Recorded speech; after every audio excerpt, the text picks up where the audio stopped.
there is remarkable demand for the notion of a dollar as good as gold, I would say it could be a turning point next year. And then I think we see the international aspects of who then does it next. It could be a reset of sorts. You have citizens buying gold at Costco, the central banks, we're the largest holder. Why not have the president do a televised walk through Fort Knox and say, this is now going to be warehoused as specific collateral for my Treasury trust bonds coming out on July 4th, 2026, 50-year bonds. If President Trump were to enact this next year, he would be the first president since President Nixon abandoned the Bretton Woods system to restore some kind of a level international monetary playing field. There are some notable advisors close to the president who are very much in favor of the idea. If you could give me a percentage chance, give me the odds here that you think this could happen. This is The Real Story with Michelle Makori. Hello, thank you for joining us. I'm Michelle Makori, and this is The Real Story, where we go beyond the headlines, beneath the surface, and behind the curtain to show you what is really happening with money, markets, and power.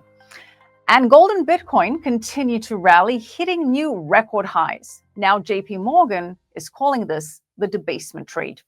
The largest bank on Wall Street has officially slapped a glossy label on what's been obvious to many of us for years. Governments are debasing their currencies, and smart money has been slipping quietly towards the exit. Now, JP Morgan is telling clients to position for the debasement trade, and here is their exact wording why. They say that the trade reflects a combination of factors, from elevated geopolitical and policy uncertainty to uncertainty about the longer-term inflation backdrop, to concerns about debt debasement due to persistently high government deficits across major economies, to concerns about Fed independence, to waning confidence in fiat currencies in certain emerging markets in particular, and to a broader diversification away from the US dollar. So, translation, we have no idea what governments are going to do next, and neither do they. Inflation is not going back to 2%. Governments are going to continue to print money to pay their bills. The Fed is cornered and is going to do whatever it takes to keep the government solvent, in other words, create more money. And people are realizing that their currencies are losing purchasing power. Even the dollar, the world's reserve currency, is losing its safe haven status. And the bank is recommending a move into assets like gold and Bitcoin. So when JP Morgan gives a trade a name, it means that it is already happening and that it is about to go mainstream. And here's why.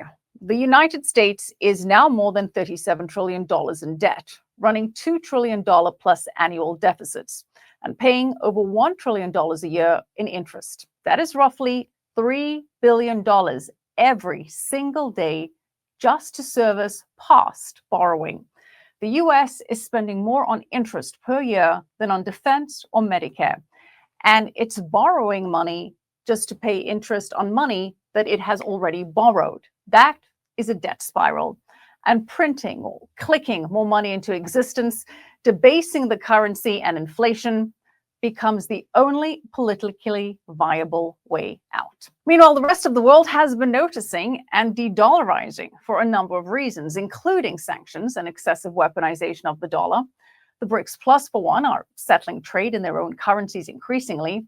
Central banks are hoarding gold at record levels and now have more gold than US Treasuries. And the once unquestioned dominance of the US dollar is slowly but unmistakably eroding. So the debasement trade is Wall Street admitting that the system itself, built on endless debt and endless printing, has become risk. And that brings us to Dr. Judy Shelton. She has spent her career warning that when money loses its anchor, debt and debasement follow.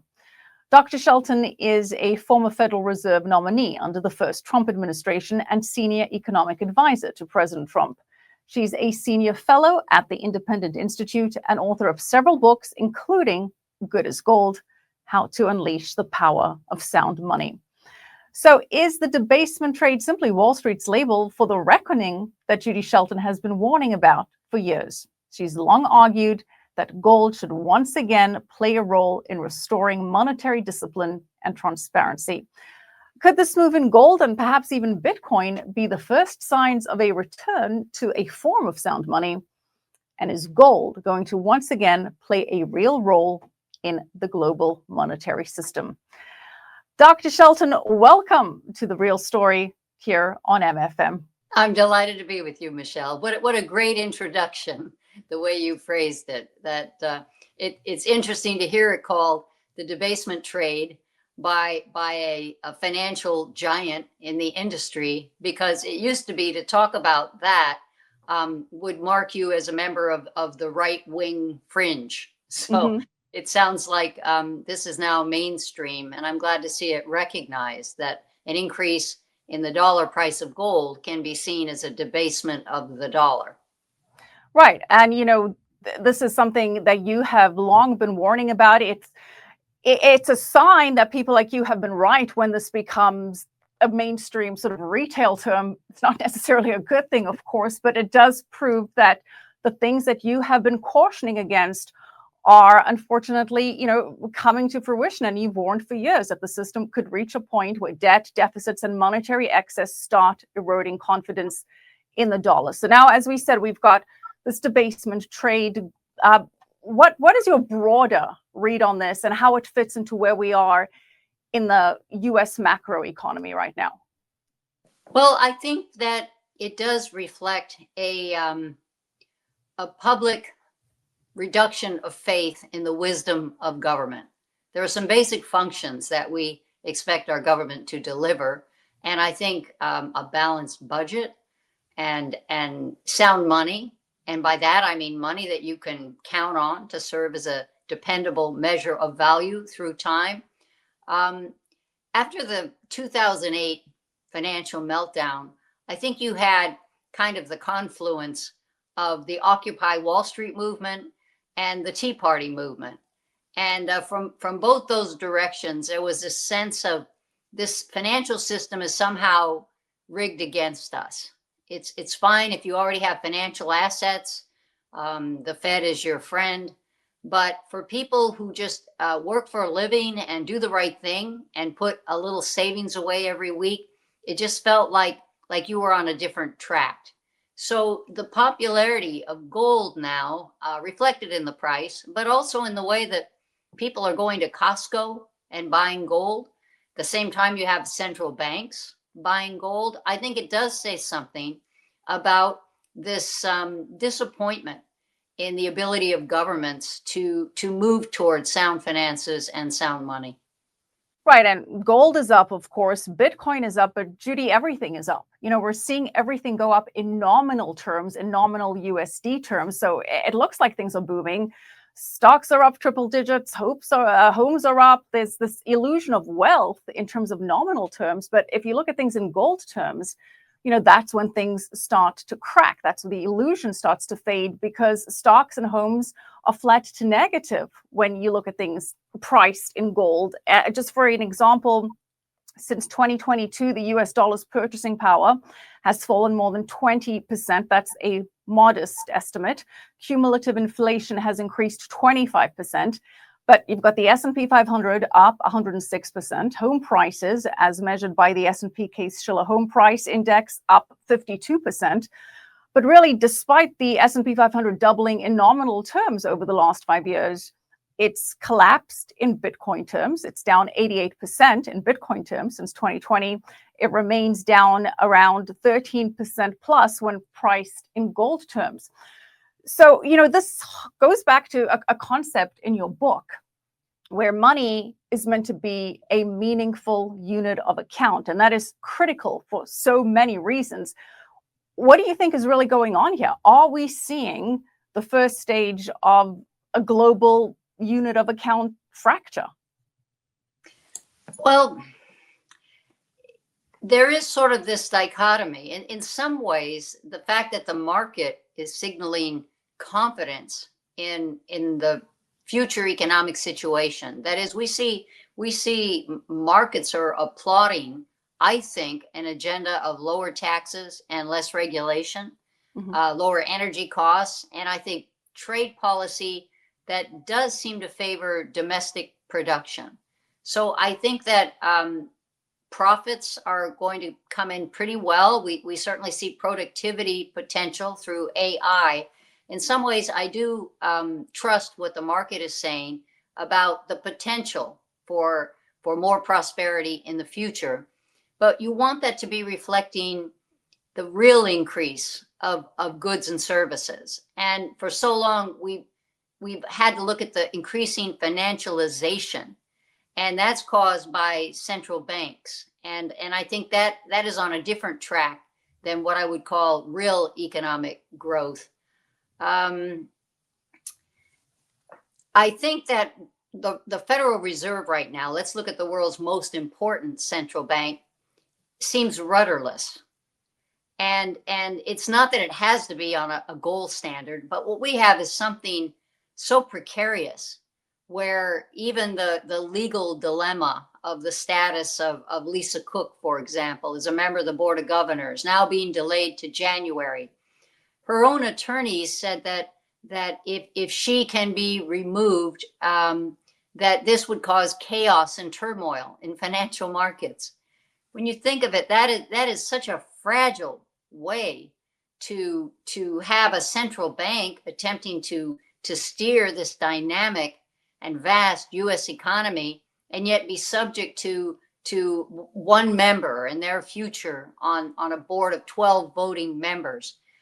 As much as people sometimes think that a gold standard or any kind of convertibility or any gold link for the dollar is a throwback or somehow brings up the barbarous relic and it's so rigid. But what we're really talking about is rule of law versus rule of men or women, if you're on the Fed board. And I think it's this decreasing faith in fiat money. We saw that at the Federal Reserve, we hit 9% inflation and nobody got fired. There's no real accountability. We just keep hearing that the head of a federal agency that has this vast power to channel financial rewards to some members of society at the expense of others, and has such a big footprint in financial markets, the head of it can't be fired, not by the president, not by anyone. Yeah. I understand the notion of central bank independence, but really it's kind of turning into a partisan calling. And when you have an immutable rule that involves convertibility of the currency into a specific and pre-established weight of gold, then you're not subject to these human foibles and an ongoing soap opera of how the Fed's going to vote at its next meeting. Right. And, of course, just the idea that it's 12 people in general coming to these decisions, 12 effectively unelected people, is problematic enough, let alone that this can all sort of be halted or encumbered by one of those 12. And of course, as we're speaking right now, the government is still shut down. So no matter where you are on the political side, this dysfunction just does not reflect well on a currency that's essentially backed by the full faith of the US government, full faith and credit of the US government. Now, when you look at the credit side, with more than $37 trillion in debt and annual deficits of over $2 trillion, interest costs running above $1 trillion a year, well, that doesn't look so fantastic. And then the faith, as we just discussed, starts to get more and more eroded, especially when we have a Federal Reserve that has, raised some eyebrows, shall we say, with some of its moves. So I know you have a theory and a way of how Washington can restore balance, can have a credible path back. And I know that it's linked back to gold and your idea of Treasury trust bonds. So let's sort of have a recap there for those not familiar with your theory there on how you think that this could work. Well, I think Treasury trust bonds are an idea whose time has really come. And I say that citing the fact that the idea was originally introduced and published in the Wall Street Journal in an opinion piece by Alan Greenspan in 1981. And he thought that if Treasury issued gold convertible bonds, it would really act as a kind of discipline. Basically, he thought it would embarrass Congress because if you continue to have fiscal overspending, people would always choose to redeem a Treasury offering in gold because they would see a depreciated, debased dollar. I think it's very interesting that you mentioned the total amounts of outstanding debt, and of course the debt burden that the U.S. government pays, but they'll pay whatever they have to. U.S. debt, the rate is set through an auction, as opposed to people in the private sector face a real obstacle when the Fed is inflicting restrictive rates. But for government, they just tack on the additional interest expense in their future estimates of deficit spending.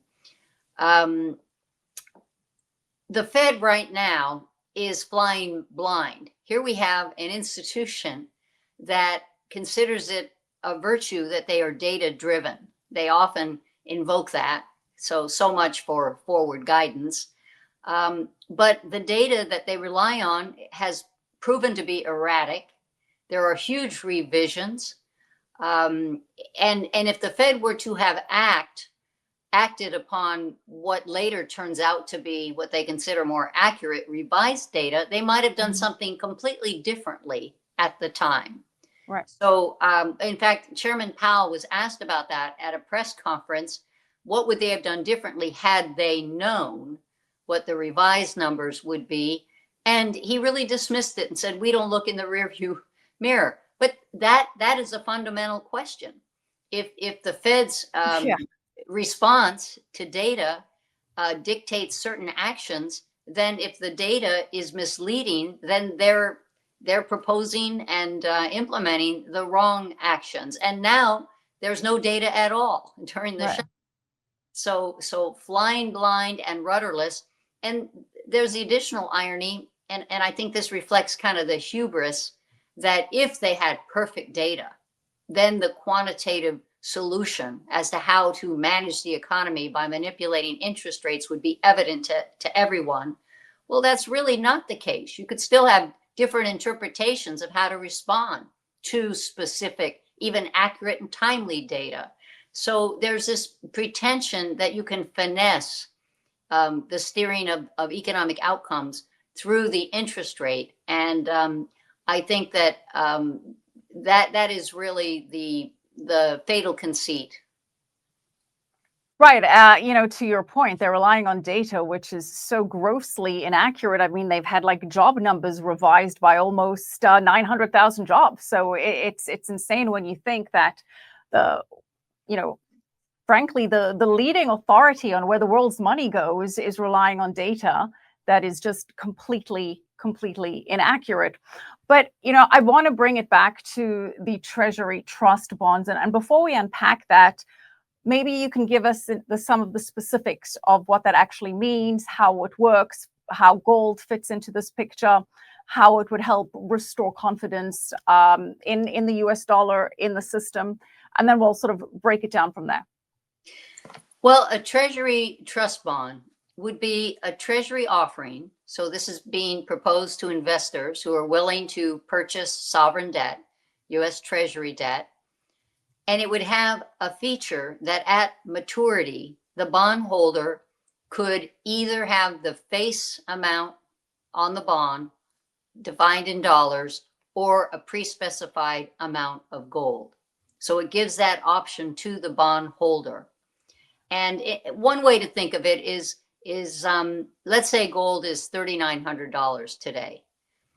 What yield would you demand if you bought a Treasury security, and we can say a 5-year security, that would give you either $3,900 or an ounce of gold in 5 years? And I think most people would say, well, of course, I'm going to demand a much lower rate of return than I would on a normal 5-year Treasury, because that's such a great guarantee. And I'm quite sure, maybe for some class of investors, that gold is going to keep going up against the dollar. And so you're willing to finance government borrowing at a vastly reduced rate. I think you would pay a premium for that instrument because you have effectively a put in terms of having the gold at the end if you prefer to have the gold. The dollars that you are investing will be as good as gold because you convert them back into the gold price. So that is basically the deal that you are making with bond holders. And I think that from the government's point of view, there's an opportunity here to take a windfall profit. The US is the largest holder of gold reserves. We have 261 million ounces, and we're carrying them on the books at a value of $42.22 per ounce, which means our total holdings are shown on both Treasury books and at the Fed as being worth 11 billion, when in fact, those 261 million ounces at current market prices are worth over $1 trillion. I think it would be, that's why I see this as a win-win for the US Treasury. I think that you could specifically warehouse gold that can only serve as collateral for this Treasury offering and take the windfall profit, and that would also lock it up for however long. These should be long-term bonds. What you don't want is a future president or Treasury secretary to get the bright idea to sell the gold that we've been holding since Nixon closed the gold window back in 1971. It has been doing nothing for us. It's just being held at this undervalued asset price. And when you think of it, it is the family jewels. But I think we're in a situation of a family emergency. We see right now, as you mentioned, the government shut down over this inability to stop overspending. It seems like we can't get to a balanced budget, and you can't have sound money without sound finances. So we have to do something. So I think next year, which we clearly are going to celebrate as the 250th anniversary of the signing of Declaration of Independence, it would be the perfect time for Treasury to send this signal that we think we are going to get better. We are going to get a handle on our finances. We are going to be committed to sound money, and issue on July 4th, 2026, this Treasury offering, which for investors, it could be compared to a TIPS bond, a Treasury inflation protected security.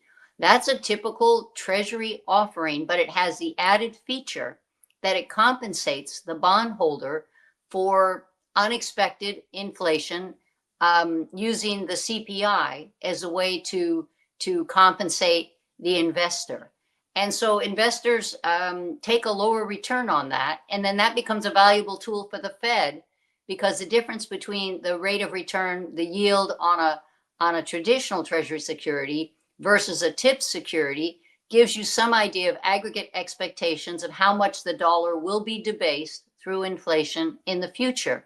The only difference with a Treasury trust bond, in some ways, that I think makes it easy to explain it to investors, is instead of being compensated by virtue of the CPI, you are saying, I accept the price of gold as my measure of the dollar debasement.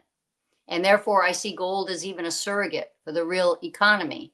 And I think for a strong class of investors, that would be an attractive instrument that would appeal to them.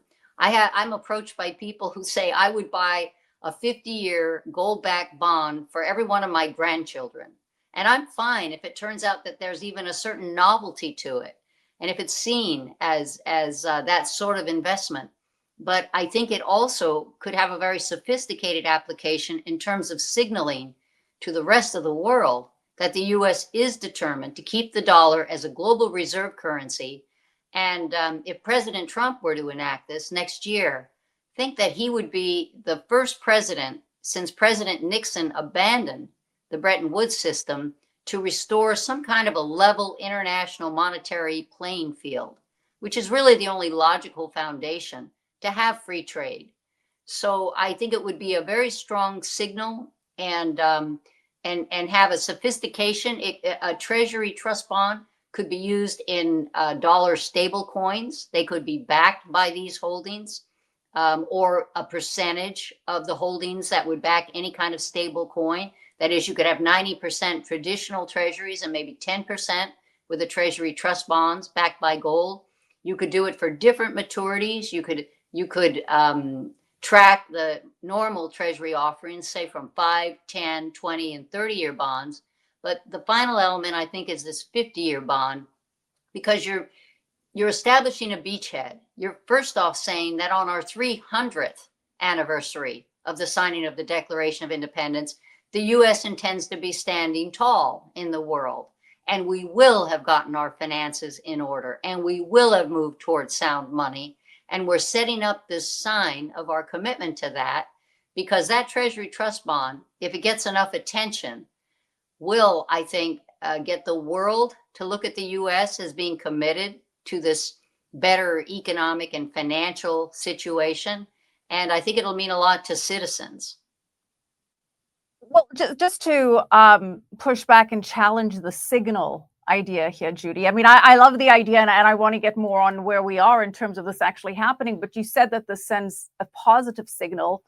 I mean, you could argue, though, that if the US does issue gold-linked bonds, it's effectively going to create two types of treasuries, one anchored to gold and one not. So wouldn't investors dump conventional treasuries to hold the gold-linked ones? Like, how would the Treasury trust bonds interact with the existing markets for Treasury bills and notes? Wouldn't yields on regular treasuries, spike if investors view the gold-backed version as safer or more honest? Like, in a way, does this not automatically signal that the US perhaps is losing faith in its own dollar if it has to do this? Does it not, create a new debt market and then also make borrowing for the US more expensive?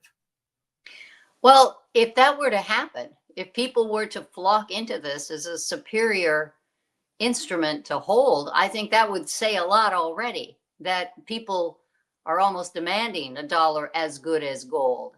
But of course, because all treasuries would be subject to the impact of supply and demand, at some point, if people are abandoning the traditional treasuries, then the rate of return becomes more attractive. And so I think that would equilibrate through the market. But I would certainly expect a much lower rate of return demanded on these instruments. And if there's tremendous demand, more than the US government can provide, because this wouldn't be the largest treasury offering, but it wouldn't be the smallest. I mean, if you committed all of our gold reserves to Treasury trust bonds, it would still be it would be the second smallest offering. There's another sort of treasury security that you can buy that is more limited. But I think the way you would magnify the impact of what the US government could do in its own Treasury trust bond offering, by having private firms seeing this massive demand, which of course I hope that happens, they could bundle together the traditional Treasury securities with gold futures and try to offer a similar payout for investors, and then that would make it a much more powerful instrument market wide. That is, you would be increasing the influence of a gold linked dollar, because both private providers of credit instruments and the US government would be effectively working together and to satisfy market demand. Would it not, though, send a dangerous signal in the sense that, the US should no longer be the global reserve currency, with treasuries that are central to the system underpinning it if it needs to rely on gold? And I get that for the greater good, this is definitely probably a much better thing. But why would the US want to do this? Does it not have the risk of signaling lack of faith in itself? Michelle, I see it as a power move by the US government. And it may slightly diminish interest in other Treasury securities, but those still are the deepest markets and the most broadly traded. And the U.S. dollar does have a dominant position, and I think this is a way of saying we are going to emphasize our primary role in the global financial system, and we are showing our confidence in our ability to surmount these problems, as big of a mess as it is, and as probably disgusted people can become with a Congress that has to shut down when it can't resolve these fiscal imbalances. I still think it's a power move to say we have these reserves. We want to be the first to say that international monetary arrangements don't support free trade because they allow currency manipulation and the competitive debasement of currencies, which change the terms of trade and are grossly unfair to our domestic producers when our trade partners undervalue their own currencies. I mean, that's what happened in the 1930s, and it ended up leading to a world war. I think that this would say we do want a level international monetary playing field, and we're willing to lay down the first marker, and we challenge other countries to do the same. What I would hate to see is for China to beat us to the punch and come out with some kind of a sovereign debt instrument that is backed up by gold. And China is positioning itself with their Shanghai platform they haven't quite backed the yuan with gold, but they sure make it easy for countries to sell things and be paid in yuan and then trade that instantly for gold futures. And I think it's very important that we be the first, and that we set the pace, because we want to maintain that dominant position. And, to your point, this does come at a time when we're seeing the bifurcation of the global monetary system, and China and the Shanghai Cooperation Organization, the BRICS Plus, are putting together an alternative financial architecture to challenge the dollar-denominated one with gold as the underlying trust layer. That is already happening on the other side of the world. So I get your point that if you can't beat them, join them, but beat them to the punch and do it first and set the standard. And I want to unpack more of that. But Judy, all of this rests on the premise that the US actually has the gold, right? And that has been something that has come into question. Elon Musk tweeted earlier in this year, let's have an audit of Fort Knox. Do we really have the gold there? And that sort of started a conversation. You mentioned that we would, revalue the gold. As you said, we have 261 million ounces of gold still valued at around 22 cents per ounce, $42.22 per ounce. That was set back in 1973. Before we get into the gold revaluation idea, how sure are we that the gold is actually there?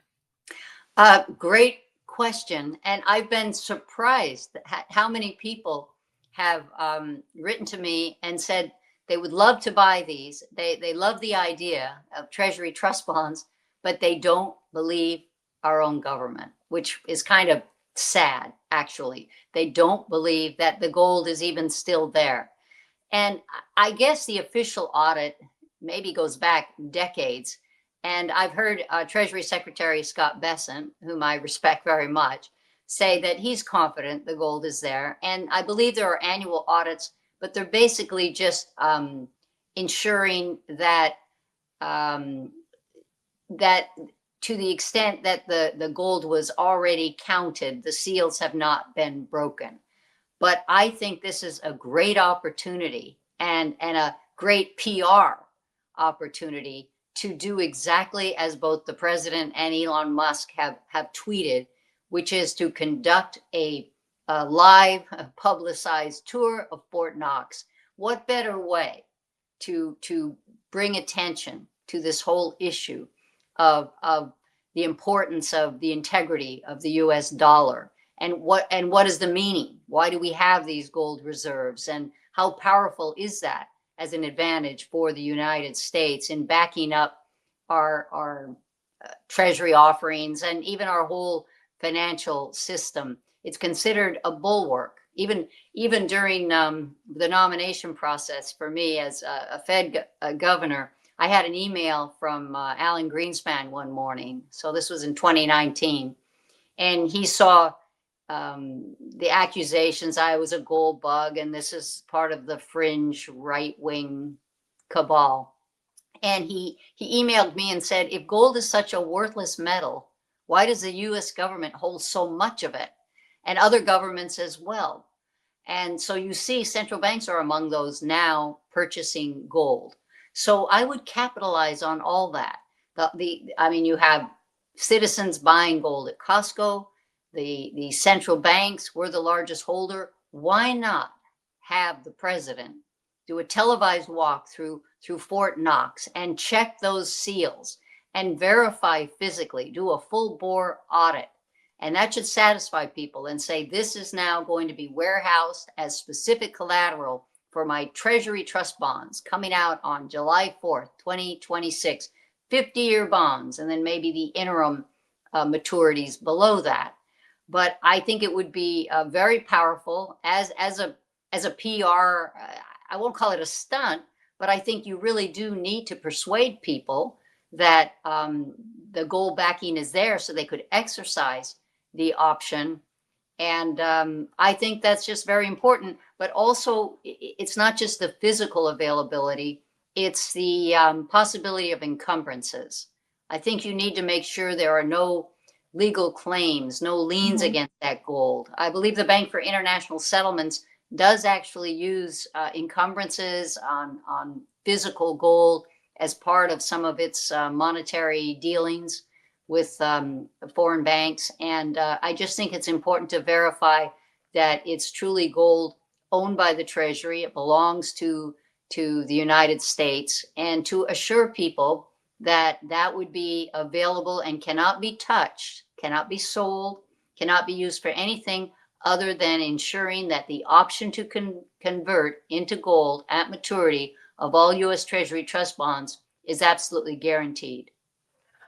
Right. And, to your point, rehypothecation of the gold is just one concern. You'd have to, I guess, want to make sure that it's really gold. We've got a very skeptical public these days. So this audit of over 8,000 tons of gold would be quite complex, I assume. But you're saying that, you've proposed this idea to the Trump administration, and that this would happen by next July 4th. I mean, that is quickly coming up upon us. Have you heard anything from the Trump administration to indicate that there is a plan that this could move ahead? Are there any signs that this could be moving forward? I don't want to say anything specifically with regard to that, but there are some notable advisors close to the president who are very much in favor of the idea.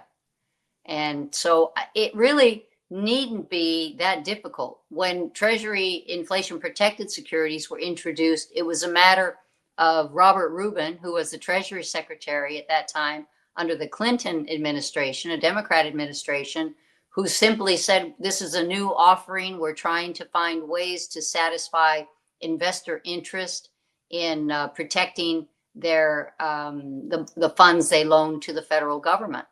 And so they came up with the TIPS bonds. And I think that at the initiative of the Treasury Secretary operating under the order of the president, whether we would need the involvement of Congress in that, I'm not sure. I do know that members of Congress are working on a Gold Reserve Transparency Act, and that piece of legislation may be getting a little more publicity, but both in the House and Senate, it has sponsors. And that would be totally consistent with this idea of having a full audit. I believe they want to bring in the Inspector General on that.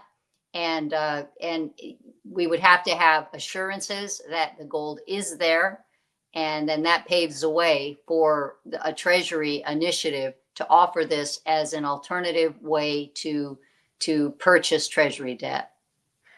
Right. To your point, the first step is to make sure that the gold is there and to assure people that the gold is there. So where do we stand with this Gold Reserve Transparency Act? Has there been any progress there? Well, I believe it was introduced on June 6th in the House and referred to the House Financial Services Committee. I was approached at a Treasury function last month by the chairman of House Financial Services, French Hill, who just took me aside and said, I love the gold backed bond idea. And I thought, Hmm. well, that's good to hear. And it has a sponsor in the Senate, Senator Mike Lee, a great constitutionalist from Utah, and he's sponsoring it, and I believe it will be introduced this coming week in the Senate. So now you have shared sponsorship, and if people were interested in having this fulfilled, and the fact that Elon Musk and President Trump have both expressed enthusiasm of walking through Fort Knox, I can see that this could actually happen. If you could give me a percentage chance, give me the odds here that you think this could happen. I won't put a number on it. I'm 100% sure that if it is received at that level, and even it wouldn't take much. It wouldn't take much to convince the president to proceed. But I don't want to put a number on that. And I am meeting with people, and it's a rising topic of discussion. But I think you have to have a sense at Treasury. At one point, when I was on the transition team in the first Trump administration at Treasury, the lead advisor for international affairs, we looked at a 50-year bond because there was interest in a 50-year bond from President Trump, but Secretary Mnuchin decided to just stick with the 30-year bonds as the maximum maturity. But I think that could change. And especially with the big celebration coming up in 2026, I think there's a chance to reconsider this longer term 50-year bond. Mm-hmm. And just a matter of this going forward. And if there's public interest, and if it's fanned by congressional interest in the Gold Reserve Transparency Act, if it's validated by an audit, and particularly if the president lends his own celebrity status to carrying out that audit, I think the chances grow very high indeed. And, if ever there was a president to do something like this, it would be President Trump, who has not been afraid to challenge the status quo on so many different levels and in so many different ways. He has really come and, definitely shaken things up. Many would say for the better. No others would disagree with that. But if ever there was a president who would make this kind of move, it would be President Trump. But Judy, you would have to think that they wouldn't do this unless they knew the gold was there, right? They wouldn't do some big publicity stunt unless they were 100% sure that the gold is there. So if there's any hint of this moving forward, that should already, I suppose, some assurances, yes. And the president certainly understands branding better than anyone. So I think that's a big plus for it. Yes. I might say too, if you'll let me, that in 2011, long before he was a candidate, Donald Trump took 3 gold kilo weight bars as payment, as a deposit for real estate on one of his buildings in New York. And he had a press conference at the time. He wanted to make a statement. He says, I'm not happy about what's happening with the dollar. So he said, maybe this will become a trend. But he took those 3 kilo bars.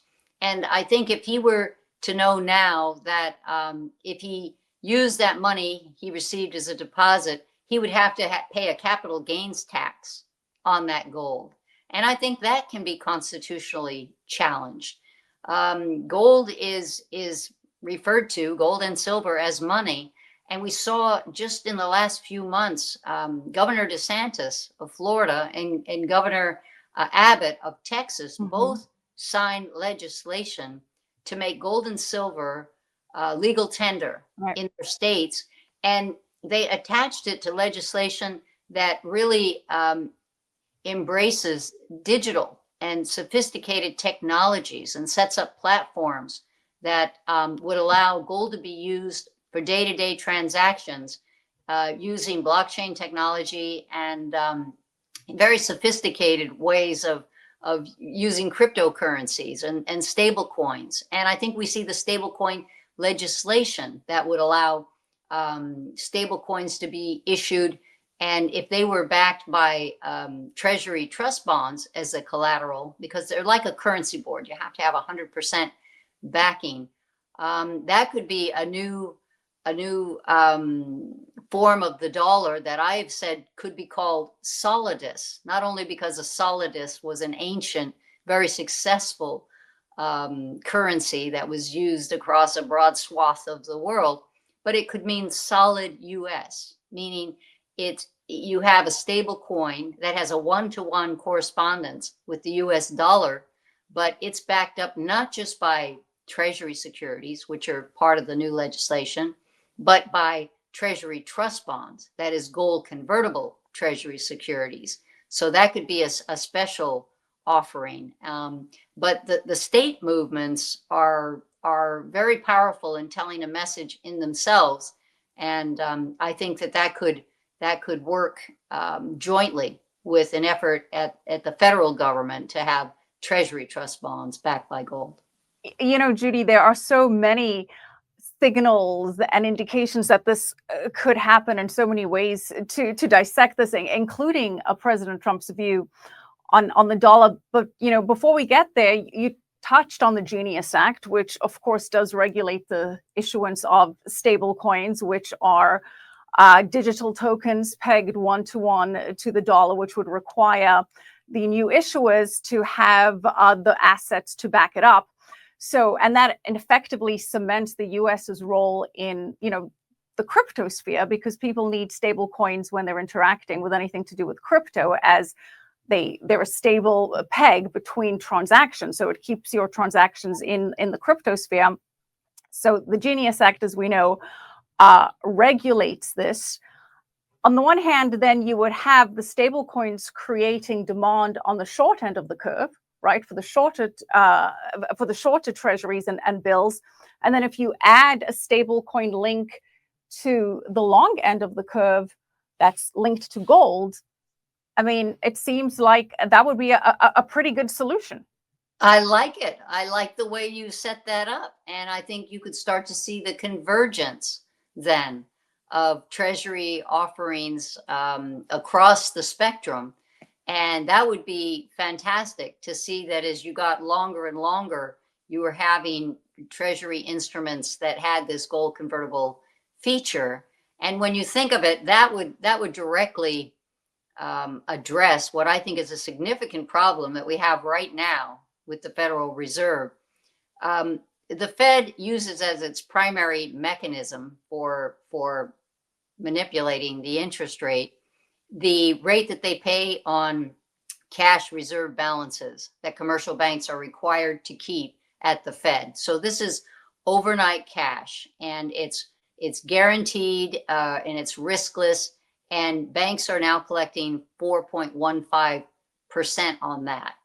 So here's at the shortest end of the yield curve, 4.15%. Today's rate on a 10-year Treasury is 4.16%. So you would have to lock up your money in a Treasury for 10 years to get the rate that the Fed is paying commercial banks to keep cash overnight in their depository accounts at the Fed. Last year, the Fed paid out $186 billion in interest on those cash reserves, and 43% of that went to foreign banks, because foreign banks don't get as high a rate of return from their own central banks, so they park their cash through their foreign branches in the United States at our Fed. And that money is really coming out of revenues that would otherwise go back to the Treasury to help pay for some of these fiscal transfers to American citizens. So that's a loss of revenue for Americans because of the Fed's mechanism of paying interest on cash reserves. I think it would be really important to not have the Fed distort the yield curve in this way and phase out that practice. And it would be good to increase demand for treasuries through stable coins. But it also brings up the issue of how is the Fed really presuming to control the money supply when you would have stable coins functioning as money in a way outside of what the Fed has considered its way of corralling the liquidity it created through quantitative easing. It corrals it through these high overnight interest rates. So that would be a challenge for the Fed. And we've also seen an explosion in private credit. So now you have even banks, even Jamie Dimon, who says that it's very dangerous, all this private credit, but we want in on it. And so they set up their own way of benefiting from the demand for private credit. But this is another challenge that the Fed, presuming to control the money supply, really isn't able to, because the private credit doesn't go through banks in the conventional way, where banks are subject to Fed examinations and regulation. So you have borrowers who enjoy the regulatory arbitrage of borrowing in a way where banks are not as bound to be concerned about the examiners. And I think what the Fed has done is created a two-tier banking system where banks are content to play footsie with the Fed and just leave cash sitting there, cash far in excess of what would be needed for reserves. In Fed speak, the level is not just ample reserves, but we now have abundant reserves, which means they're too high because it's such a sweet deal for banks. So I'm glad if that rate starts to come down. But we've changed the nature of financial intermediation in our country by luring banks into just engaging with the Fed instead of actually carrying out the noble trade of making loans to private sector borrowers. So I would like to restore the art of financial intermediation through regional banks and even the big money center banks, but they're too preoccupied with just making money off of the Fed deposits. Well, there are clearly many flaws and cracks in the system, and it feels like a move like this could address many, if not all of them. I want to go back, though, to the idea of gold and gold revaluation, because, part of this, I would assume, you would need the gold to be revalued, and the US Treasury still values the reported gold that it has, which you're saying we're going to have an audit that will confirm it, and reportedly 261 million ounces of gold at $42.22 per ounce. That number was set back in 1973. And as this idea is gaining traction, so is the idea of a possible gold revaluation getting some buzz. The Federal Reserve recently released a research paper which analyzed how other countries have revalued their gold. Now, it didn't explicitly recommend that the US revalue its gold in that paper, but it did lay out in great detail how 5 other countries have done it. I also like to point out that Donald Trump Jr. has explicitly stated that his father's administration is exploring a powerful economic tool to reprice America's gold. He is saying this, granted, in his capacity as a spokesperson for a gold company. But, nonetheless, Judy, he's saying in his own words that the US government has the legal power to change the price of gold with a stroke of a pen. And then he goes on to say, my father's administration is exploring a powerful economic tool, the Gold Reserve Act, and it gives the Treasury the authority to revalue America's gold reserves on the national balance sheet from their outdated book value of $42 to current market prices. Goes on to say, why would my father's administration do this? It would immediately strengthen America's financial position, signal gold's renewed importance in our monetary system, prepare America for a new era of sound money principles. This is a very big statement from Donald Trump Jr. Again, he is not saying that this is happening. He's saying that it could happen, and he is saying this in his capacity as a spokesperson for a gold company. But, we've also had Treasury Secretary Bessent, a well-known gold bug, if you will, floating that idea, then somewhat retracting the idea of a gold revaluation. He did say that we're looking to monetize the asset side of the balance sheet. He did walk it back slightly. We also had, President Trump saying, posting on Truth Social, the golden rule of negotiation. He who has the gold makes the rules. Do you think, Judy, especially as you're seeing the pieces fall into place here, that we will be seeing a gold revaluation? And do you think that could be happening anytime soon?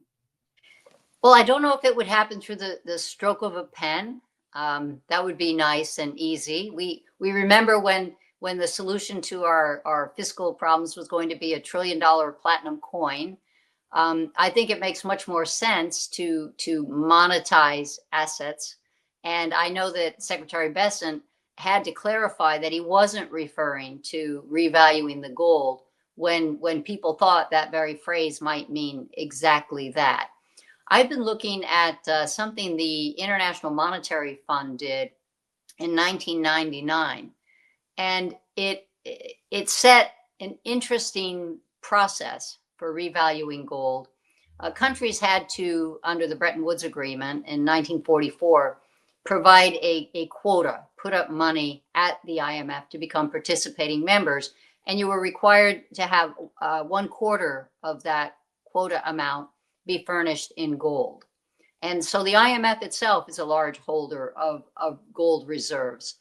And what they did in 1999 is, on a same day transaction, they sold gold to Mexico and they sold gold to Brazil, and then immediately bought it back on the same day. And they were able to revalue it through that transaction without the gold actually changing hands. And so, I mean, I think there is a precedent for doing that sort of revaluation.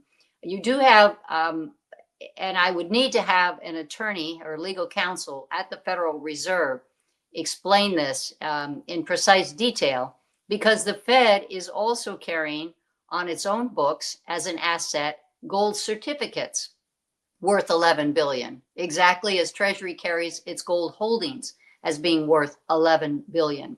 But if you try to find out on the Fed website what those gold certificates actually mean in terms of what rights would the Fed have, it's not clear legally. It doesn't seem to give the Fed the right to redeem gold or the right to purchase it at that statutory price set in 73, as you rightly stated. That was part of the Smithsonian Agreement. It took that long. And during that time, well, when Volcker advised Nixon in August of 71 to close the gold window, he was sure that it would reopen again, but at a new higher price for gold.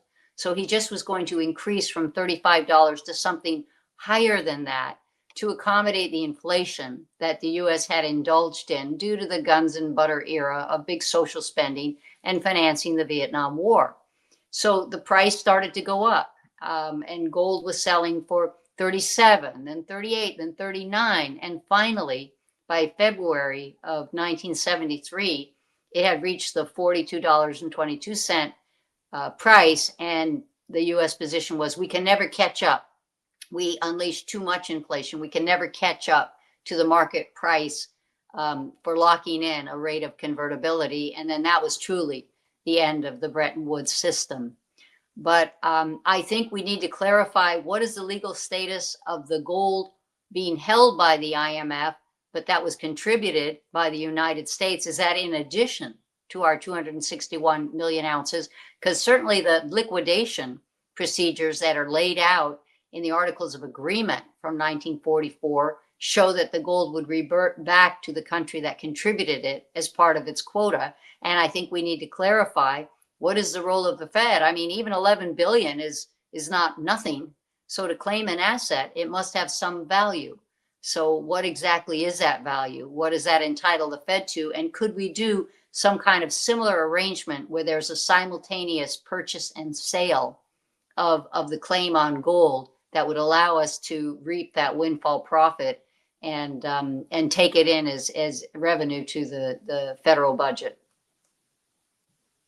Right, because if this gold-linked treasury happens, as you said, first step is we have to audit, show that the gold is there.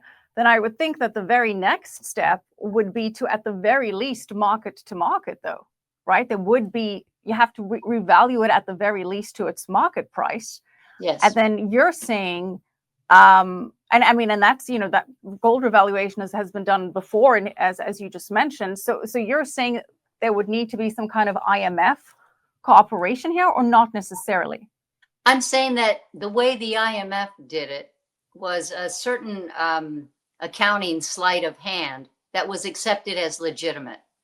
And gold is part of our international reserves, and our holdings of gold are really wrapped up in the rules-based system where dollar gold convertibility was the anchor for that international monetary system, to which 44 countries signed up as participants, and accepted that they would have to keep their own currencies at a fixed exchange rate within 1% variance with the US dollar, so long as they could count on redeeming excess dollars at that rate of $35 per ounce of gold.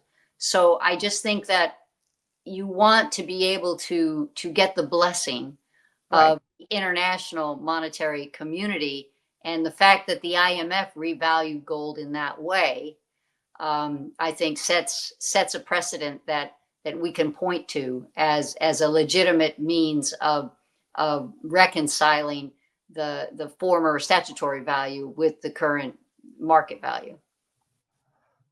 Uh, that does, that does make sense. I mean, look, Judy, there's some that say that there could even be more than the 8,000 tons of gold that's supposedly officially stored at Fort Knox, West Point, in the Denver Mint. Some would say that you could have the gold there that went missing from Gaddafi. He had a lot of gold. He was looking at moving to a gold-linked Pan-African currency to sidestep the dollar. Saddam Hussein had a lot of gold after the invasion of Iraq that hasn't been fully accounted for. So we could maybe even have more gold. But technically, yes, officially, the US holds the most gold. Again, we will see how this, pans out in the audit. But assuming we trust the reporting of other countries, and China hasn't caught up yet, but China has a lot more gold than it is officially declared, is the common thinking here.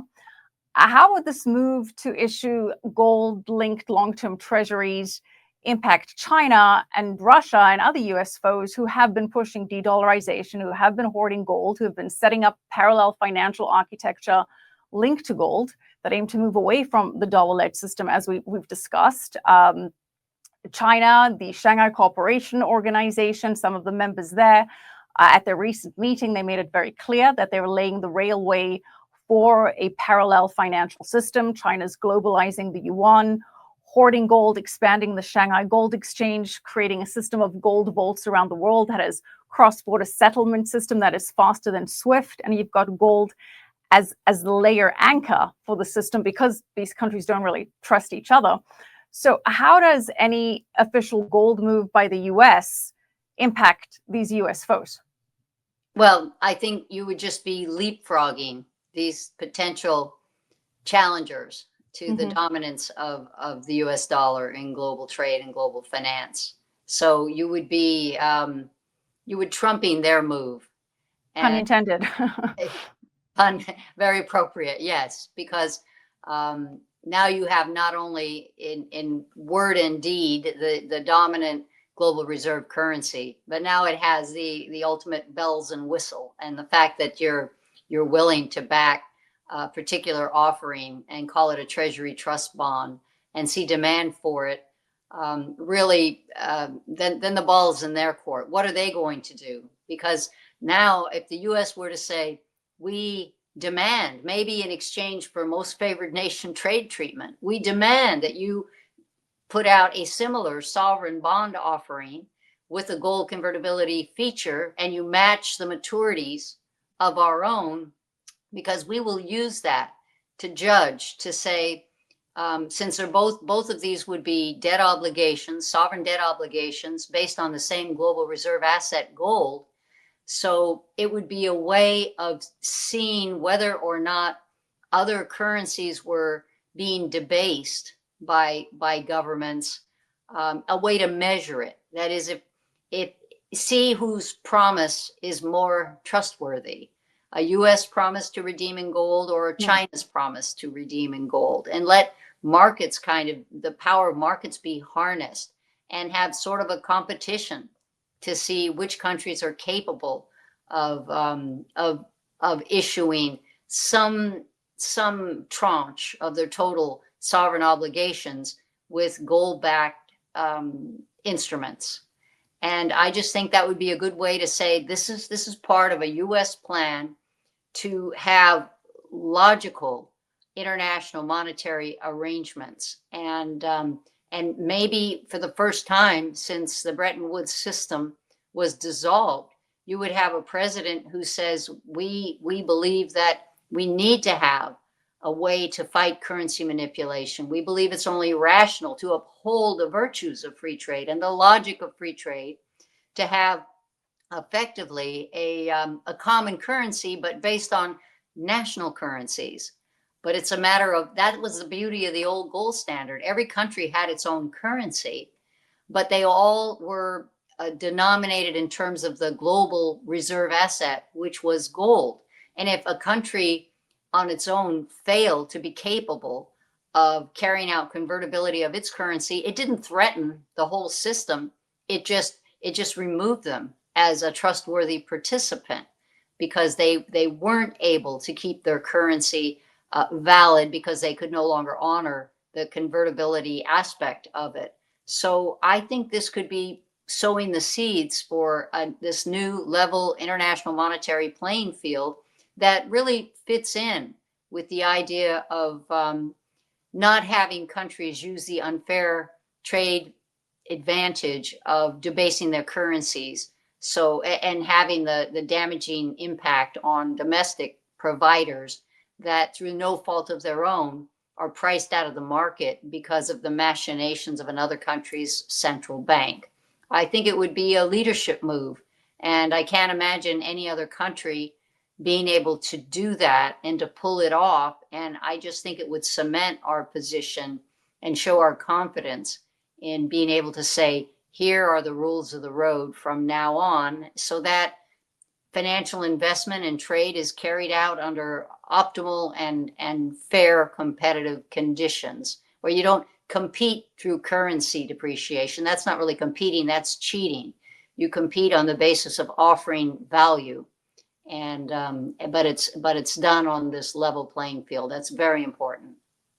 Right, and we do have an administration that has been trying to level the playing field with trade, turning the status quo on its head with the tariffs, and an administration that has a very strong agenda to enforce U.S. sovereignty and independence, to onshore manufacturing, to be more competitive when selling U.S. goods. Before I touch more on that, I want to go back to this idea of, if we are bringing gold back into the system, or planning on doing this, and you're still the global reserve currency and you're able to effectively print money to buy gold, why wouldn't the US just be buying gold right now and covertly? And I want to bring up Andy Schechtman, who of course is the founder and CEO of Miles Franklin Precious Metals, because he has a very interesting thesis, Judy, and he believes that Trump is onto this. Someone has gotten into his ear and he sees the writing on the wall and is looking to take some preemptive action, and that the US is preparing for a monetary reset, one that does bring gold back into the system to re-anchor confidence in the Treasury market, just like you said, even if that does mean sacrificing the dollar's current structure, even if it does mean a weaker dollar. And, Andy points to official trade data showing that the U.S. has become a net importer of gold since November of last year. I believe official COMEX figures, and I think I have this updated, are imported, the U.S. imported over 820 metric tons this year alone. It's happening while the U.S. claims that it hasn't officially added an ounce to its gold reserve since 1953. But Schechtman thinks that this is possibly a government-directed, off-the-books shadow program to do so. And apparently the president can direct the Treasury Secretary to do so. We know Besant is in favor of gold, as we've discussed. And this can be done under the Gold Reserve Act, the Exchange Stabilization Fund, which says that you can trade gold with a Secretary of Treasury approval and the president sign off. These transactions must be reported to Congress, but the reporting process could be delayed. So, to put Andy's theory together, we know other central banks are dumping US treasuries in favor of gold. And as you just said, he sees this as mirroring the BRIC strategy, where, as we just discussed, we've got the countries accumulating gold, launching gold-linked trade settlement mechanisms, moving away from the dollar. So he thinks that, we could be laying the foundation for this gold-backed adjustment to the monetary system. Again, not necessarily because it wants to do so, but because it has to do so. As we just said, if you can't beat them, join them, beat them to the punch. So we could have this gold-linked system to save the Treasury, if you will, even if it means effectively weakening or sacrificing the dollar. What do you say to that whole theory and the idea that there could be some potential shadow gold buying happening? I have no inside knowledge to provide on that theory. It's an interesting theory. I have no reason to even suspect that it's happening. I think, we're talking about a sovereign wealth fund, but I'm relying on the wealth we already have and not considering.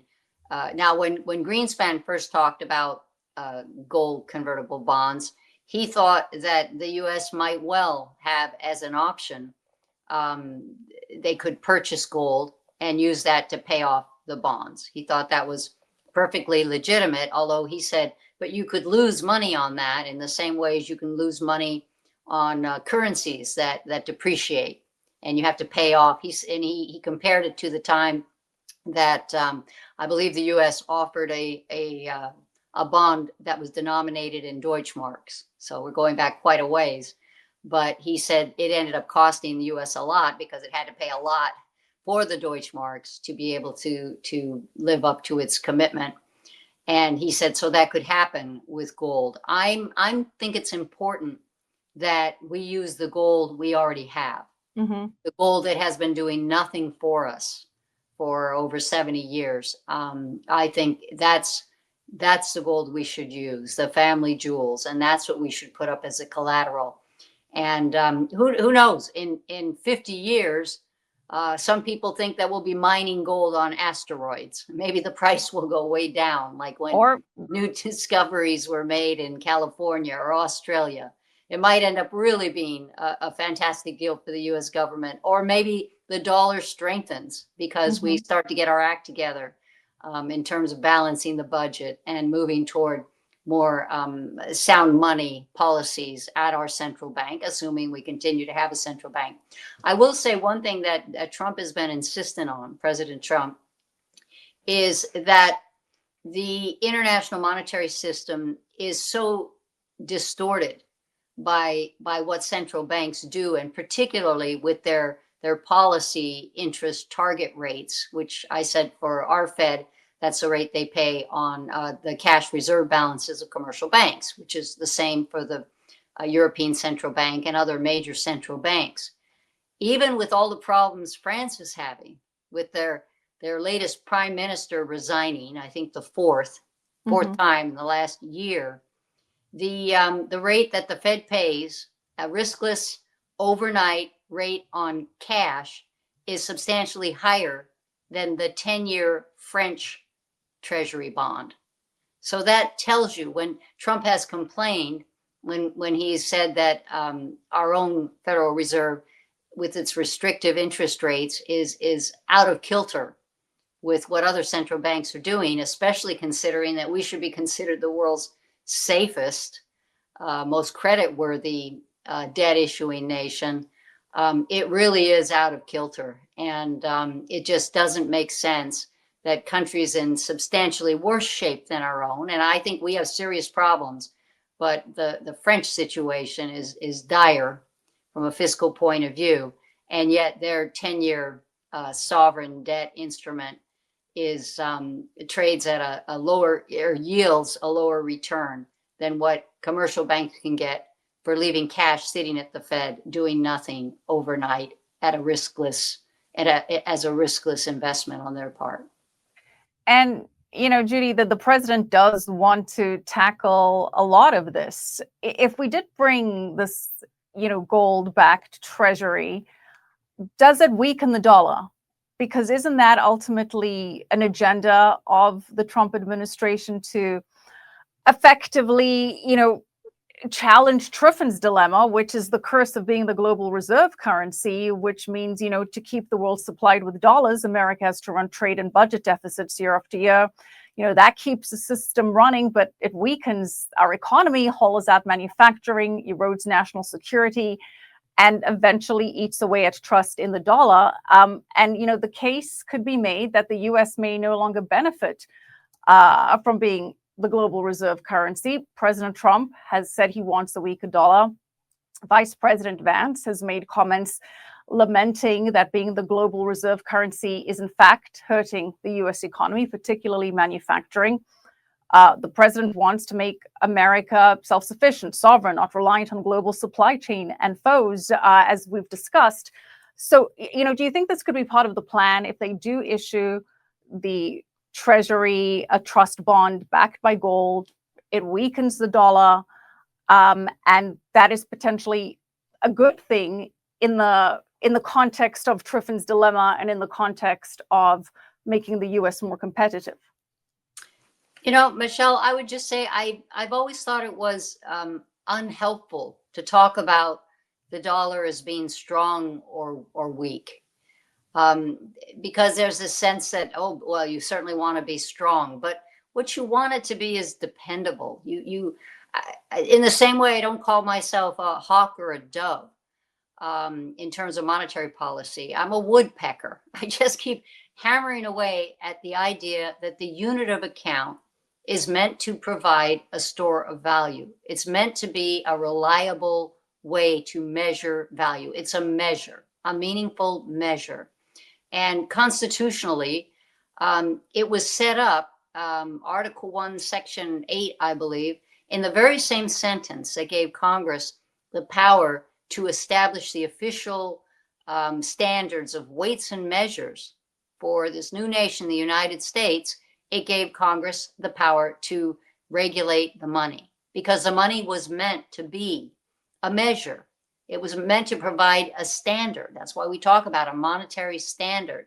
And that means an unwavering, unvarying standard. And that, I think, is what we should emphasize. When the dollar is strong for the wrong reasons, and by that I would say because our interest rate is out of kilter with the interest rates offered on other currencies, that's a form of currency manipulation that is practiced by central banks. And central banks kind of invoke plausible deniability, and they say, no, we're just lowering our rate because we think that's in the best interests of meeting our own nation's economic objectives. But they're well aware that when you have a lower rate on a currency, it almost instantly translates into a lower value in foreign exchange markets.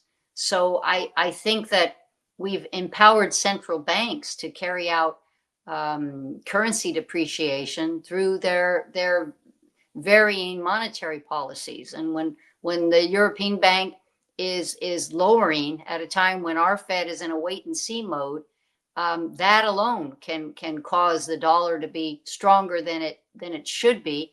Ultimately, it's a matter of demand and supply. If people want to invest in the US, they need dollars. So that would strengthen it. And we want companies outside the US to want to produce in the US and invest in the US. So that kind of demand is good. But I think the most important thing is to have some kind of rule to make the dollar trustworthy as a consistent and dependable unit of measure. And I don't think it should be subject to the way central banks manipulate interest rates with consequences for the exchange rates among currencies.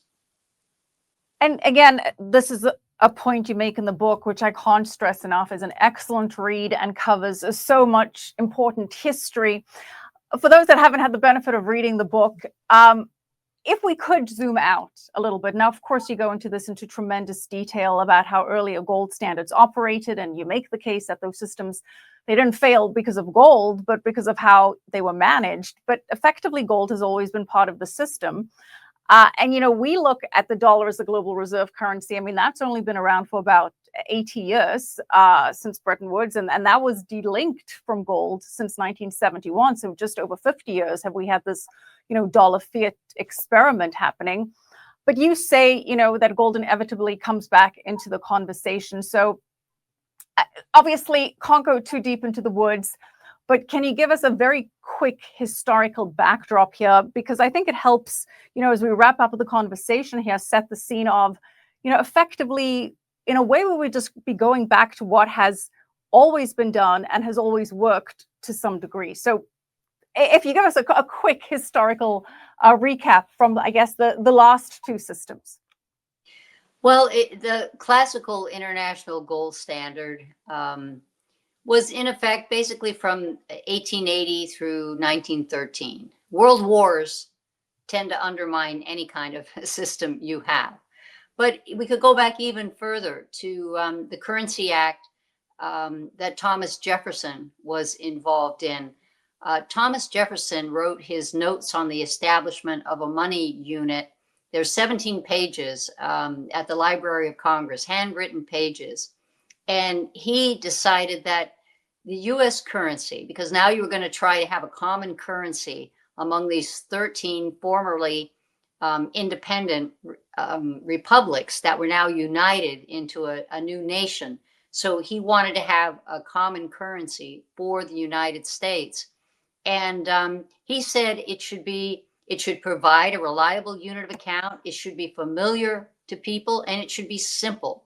Ours was the first to just be based on a decimal system, because Jefferson said it makes no sense to have farthings and shillings. And he went through an exercise showing how complicated it is to add, subtract, multiply, and divide in different currencies, or in one currency that had odd measures. And he said, let's use a decimal system. And then he decided that it should work for everyday transactions, and it should be familiar. You shouldn't have to be a financial sophisticate to understand money. And I think that's an important cultural distinction that Jefferson thought was very important. And because people were using Spanish silver pieces of 8, dividing the Spanish silver dollar, he just said, let's make that dollar our currency. But if we do, then we have to say with specificity what a dollar is. So then he proceeded to say it had to have so many grains of gold or so many grains of silver, and it had to be precisely measured and minted. And that was the way that he put the US into the same system that the rest of the world was using, but with a very accurate and honest measure defined in precise terms and precise weights of gold or silver. And think that Adam Smith had written Wealth of Nations at the same time and talking about the benefits of free trade, but that was when the world was on this unified system. So gold has always played, not always, but really going back long before the time of the birth of our own nation. Gold and silver are certainly biblically referred to quite often. And it has just been culturally and historically and universally recognized as a form of money. Alan Greenspan always said that gold was the only true global currency. And so the classical international gold standard was a time of tremendous economic growth and international trade. The interwar period, when the gold standard fell apart during World War I, there were efforts then to get back to it. In 1925, Britain tried to go back on the gold standard, but at the old rate. And my mentor, Robert Mundell, wrote that was their mistake, because inflation had been unleashed by the war, by World War I. So they could have gone back on gold, but not at the old rate of convertibility. And it really wasn't until, in the 30s, we devalued gold. I think it was $20.67 per ounce of gold. And then it went to $35 under Roosevelt. And so that turned out to be the rate that would be the anchor for the Bretton Woods system. And under Bretton Woods, other countries didn't have to to redeem their own currencies at a precise weight of gold. So unlike the classical international gold standard, which also allowed individuals to convert gold, the Bretton Woods system only required the US to have a convertibility window, the gold window, that allowed foreign governments, foreign central banks to exercise that convertibility privilege. We really haven't had any kind of gold backing ever since the end of that system. And yet, as I say, we continue to carry the gold. I think it's really entertaining and educational to go back, and very fun, and watch the movie Goldfinger. One of my favorites. Mine too. And the diabolical plot to destroy the Western financial system was to irradiate that gold, because that provided the anchor for financial relationships, international trade, and hence the national security of the Western alliance. And so by destroying the gold, making it unusable, you are undermining that system. And so we ended up effectively undermining that system without having to irradiate the gold. But the same thing happened the following decade from when that movie was released. But so it wasn't all that long ago. I'm sure you weren't born, but no, but I remember watching this movie with my father, Judy, and there's a great scene there where you've got Bond on a table, and there's like a laser that's going in between his legs, about to saw him in half, and Goldfinger goes, and Bond says to Goldfinger, "Do you expect me to talk?" And he goes, "No, Mr. Bond, I expect you to die." Yeah. Yes, exactly. So, it was a great line. It was a great line. I have the script from the movie, and it's really also a fascinating conversation when Sean Connery as James Bond figures out talking with Goldfinger over a mint julep, I think, this plot. I see, you're really, and the Chinese were involved. I think they provided the laser, but that's there's always the China angle. So some things never change, I suppose. But it does show that it was taken seriously, and it became a device for the movie. But it was financial reality as well. So, Judy, if we see gold being in the system, and if history is any guide, do you think that we are going to see a major monetary reset with gold being reintegrated into the system? You're saying that if this happens, this could happen as soon as next year. Would that be that tipping point, or would there be a longer timeline for a bigger monetary reset? I think it would depend on the issuance going forward and the impact of having that happen. I mean, some people might say, "Oh, it's nothing. Let the U.S. do that. Let them offer a gold-linked security, and maybe try to make it something trivial." But I don't think that would happen. I think there would be tremendous interest. So I would say it could be a turning point next year, and if there is remarkable demand for the notion of a dollar as good as gold, provided through convertibility clauses in sovereign debt instruments issued by the Treasury, as I say, that could be replicated and magnified by private providers who bundle Treasury debt with gold futures. And then I think we see the international aspects of who then does it next. Or how does the U.S. use this? Do we now challenge other nations to do something similar? And do we see that as the beginning of moving toward a more coordinated set of monetary arrangements that I think would make more sense, not just in terms of the credit ratings of countries, which, as we can see, when the yields on I won't call them third world nations, but nations in trouble compared to the United States, being lower than the yield than the rate that the Treasury pays to borrow, our own Treasury, that we need to straighten that out. And so it could be the beginning, the turning point toward a reset of sorts. We have had, the Bretton Woods Agreement was man-made, and it was thought out deliberately, and then the system was put into place, and we can do that again. We can come up with what we have now is some weird mishmash. Do we have floating rates, fixed rates? Well, the Eurozone countries would say that they move to severely fixed rates, and they now have a single currency. But do we really even have floating rates anywhere? When you have China accumulating dollar reserves, you really don't have a floating rate. It's not a measure of the market demand because governments then intervene in the markets.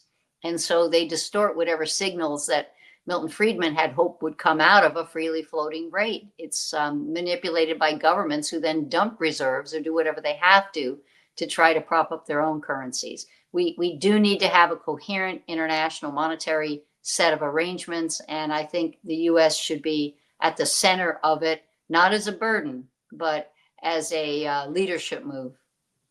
And that first move, that tipping point, according to you, could happen as soon as Independence Day, July 4th, 2026. That would be huge. Judy, I would be remiss if I did not at least put it out there how you see Bitcoin fitting into this conversation. Well, it is interesting that the push for a Bitcoin reserve was also involved with this issue of revaluing our monetary holdings of gold. I think it was suggested by Senator Lummis, yeah. Yes, that the funds from revaluing gold would be used to purchase the Bitcoin. So I see Bitcoin as very clever and based on mining gold. In fact, you mine it, and but I think that it doesn't have intrinsic value except by limiting the supply. And I actually think that having a money that is going to reach a finite end doesn't really make sense, because so long as the world goes on, if you want a stable currency, what you really want is the supply of that currency, or the reserve asset that determines the supply, grows at the same rate as the needs, the credit needs, and the monetary calibration needs of a growing population. So ideally, the most stable monetary systems have grown at roughly, the money supply grows at roughly 2% a year, which happens to have been, for the most part, the average rate of the increase of gold to existing supplies of gold in the world. Every year, another 2% can get mined. Of course, there's variations when you have a gold rush, and there can be years where not so much is mined. But over time, it tends to increase at the same pace as population growth, which can be the same rate of growth of economic output, and it roughly is around 2%. So I see that as a limitation of Bitcoin. The differential taxation of Bitcoin compared to legal tender, I think, is a disadvantage. And I don't see Bitcoin so much as a unit of account that is a consistent measure, but more of an investment. I think most people purchase Bitcoin to see the value go up. So that's different than being a store of value, which would mean that it maintains value, but you're not looking at it as sort of an equity holding that's going to increase its market value.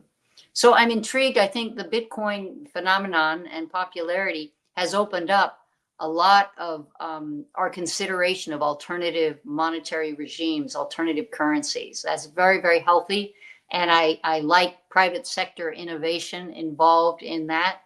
I'm probably much more excited about stable coins at this point, because then I think that has, I see a role for gold internationally in the same way as Robert Mundell always thought. He thought that we could have restored Bretton Woods and continued to have some role for gold in the international monetary system. But so I'm not a huge Bitcoin fan, I guess, but people always tell me I just need to understand it better. And maybe that's so. I'll leave it to them to educate me. All right. Well, yeah, I mean, the Bitcoin maxis will say that Bitcoin would eventually be that unit of account, that unit of measure, and what they call hyper-Bitcoinization. But that's a conversation for another time. I will say this, that regardless of your opinion on Bitcoin, and I mean this to our viewers as well, because we have a lot of our viewers that really do not like Bitcoin at all, but you do have to give the Bitcoin community, if you will, tremendous credit for, if nothing else, opening up the conversation to sound money and starting to challenge the idea of what is money, what is actually our financial system built on. I think that has really opened up a lot of people in the mainstream to start questioning and asking questions that really are very important to be asked, that ultimately lead to the idea of sound money. And the decentralized finance, absolutely. I give a lot of credit for that. And the concept of the morality that's involved in sound money. Again, that's a topic you touch on in the book. We don't have time to get into that, but of course it's very significant how sound money actually impacts how society functions as a whole. As we wrap up here, Judy, final thoughts. Well, I'm enthused. I feel dedicated. For me, that's the project that I'm most committed to. I like that Steve Myron is at the Federal Reserve Board now, and I think he's introducing true intellectual diversity of views at the Fed. And I'm very pleased that I had an opportunity to be considered. I think now, for me, the most important project that I would like to pursue is to have this Treasury trust bond become a reality. And maybe it is a short time between now and next July. I think it's sufficient time, but I think it would take 100% effort. So I hope to keep moving on that front. If it doesn't happen by July next year, is that to say that it won't happen, or that's just a good date for it to happen? It's a perfect time. It's a perfect time in keeping with launching the golden age. So maybe fate will determine that all of that comes together. The golden age, which of course President Trump has spoken very much about. So, I imagine you can't share too much with us, but it does certainly sound like, the pieces are potentially falling into place here when you start to connect the dots here. Judy, really, really appreciate your time and your very valuable insight. Thank you so much for joining us. It's been my pleasure. Thanks for having me, Michelle. For those that want to learn a little bit more about you, where can they find you? Independent Institute website. I think you can find most of my writings. And I'm also on X at Judy Shell. All right, Judy, thank you so much. Look forward to catching up with you again on a host of other topics. But for now, we're going to leave it there. And thank you for watching. As always, we really do appreciate it. And make sure to hit the subscribe button if you haven't already, and set your notification alerts so you don't miss out. By the way, we also have a weekly newsletter. You don't want to miss that. It has previews and some very special offers. There is a link in the description with those details. It's also on our website, milesfranklin.com. Now, as always, please leave us your comments. Feel free to praise, whine, or just opine. I do read them. And in fact, I often get some really good question and topic ideas from them. So go ahead and do that. Until next time, stay sovereign. This is The Real Story with Michelle Makori.